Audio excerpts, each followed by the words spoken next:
late to the show? Are you feeling crafty? Homemade cat toys are inexpensive and a creative way to keep your kitty amused, and they can be way better than anything that you'll buy in the store many times. Lisa has assembled one of our handmade cat toys made from a pipe cleaner and a simple toilet paper roll. Lisa, show us how it's done. Yep, these simple cat toys can be made in any little shape that you want to put them into. Or simply just take a bag of pipe cleaners. They are nice and easy and cheap to buy.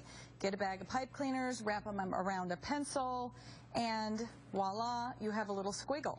You can just attach them to toilet paper rolls, paper towel rolls, or even just their favorite toy in the house. If you just put it around, wiggle it around, they're very simple, and for whatever reason, cats and kittens love pipe cleaners. So you don't need to spend a lot on kittens and cat toys. You can spend $1 on some pipe cleaners and make crafts all your own and involve your kids. Makes pets fun and gives the kids something to do. Our kitties are already anxiously waiting to play with all those toys. Yes, they are. Curious bunch. Tell us about these four.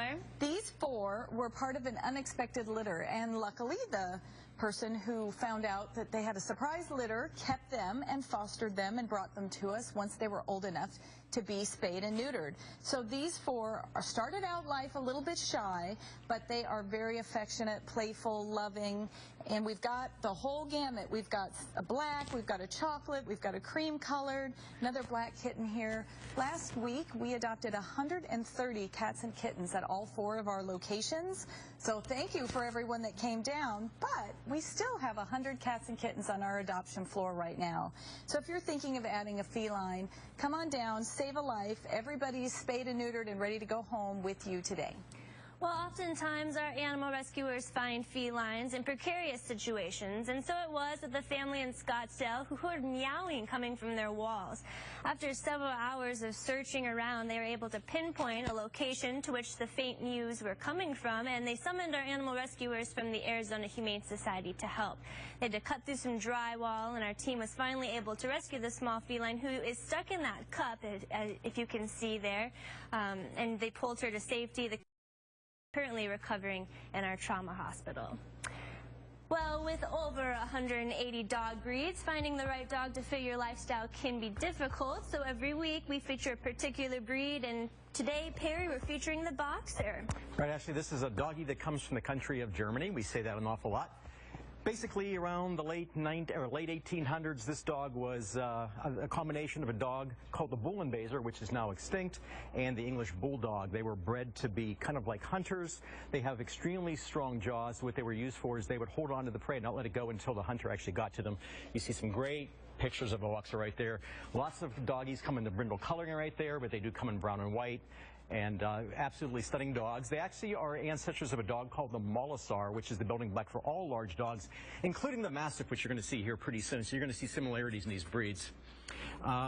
They are the name Boxer, kind of not quite sure where that name comes from. Some people say, well, of course, they get on their hind legs and they use their paws, they box. That's the least likely explanation of where that name got. It probably came from the word boxel, which was another term for the Bull and Baser, where this doggie came from.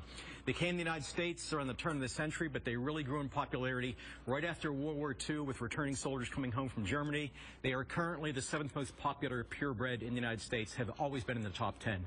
This little guy, Duke, right here, sad story. He was abandoned by his owner. We brought him into our Second Chance Hospital, started looking at him. He had a severely infected eye, and we had no other choice than to remove it. Doesn't affect Duke whatsoever. He has that permanent wink going on. He is a big leaner, as you can see right now. He's leaning against my body. He is very smart. He's very treat motivated. He works great on a leash. Who isn't a Boxer fan out there? Come on down and check out the Duke. I love Boxers. They're great family dogs. Duke will be a great addition to any home. Now, you can help support dogs like Duke by lapping up a pint of beer at Scottsdale Beer Company now through the end of December. $1 from every pint of the Pale Ale will be donated to the Arizona Humane Society.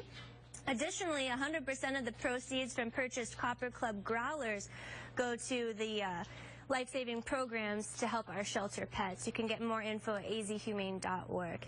Now, this little terrier is a busybody who's always bustling around the house, announcing visitors, sticking her little nose into everybody's business. Ski, she's one active girl who's on her best behavior for the show today. She is. This is Blackie, and she's 2 years old and 11 pounds, and she definitely lives up to that terrier name, if you know anything about terriers.